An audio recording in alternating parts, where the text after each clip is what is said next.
একটা জঙ্গলে একটা ফড়িং আর কিছু পিঁপড়ে বাস করত।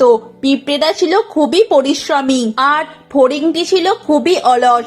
সে সারাদিন শুধু ঘুরে ঘুরে বেড়াতো আর গান গাইতো। পিঁপড়েরা শীত আসার আগে শীতের খাবার জোগাড় করে তাদের গুহায় রাখতে শুরু করলো।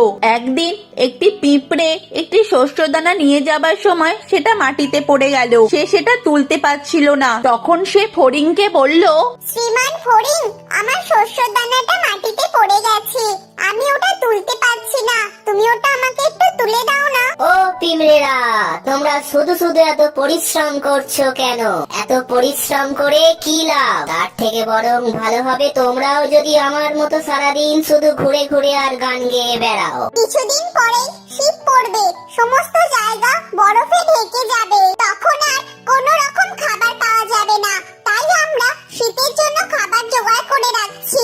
আর তোমাকেও বলবো, তুমিও তোমার খাবার আগে থেকেই জোগাড় করে রাখো, না হলে খুবই সমস্যায় পড়বে। বোকা পিঁপড়ে, শীত আসতে এখনো অনেক দেরি আছে। পিঁপড়েটি ফড়িংয়ের কথা শুনে আর সেখানে দাঁড়ালো না।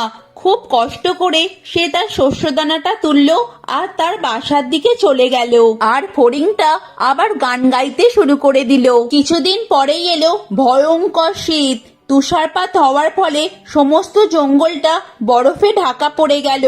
ফড়িং শীত আর খিদের জ্বালায় কাঁপতে থাকলো। তখন ফড়িংটি মনে মনে ভাবলো, যাই, পিঁপড়েদের বাসায় যাই, যদি কিছু খাবার পাওয়া যায়। এই ভেবে ফড়িংটা পিঁপড়েদের বাসায় গেল আর বলল, পিঁপড়ে বন্ধুরা, আমাকে তোমাদের বাসায় একটু থাকতে দাও আর আমাকে কিছু খেতে দাও। তখন পিঁপড়েরা বলল, তুমি সমস্ত গ্রীষ্মকাল ধরে কি করছিলে? কোনো খাবার সঞ্চয় করে রাখোনি?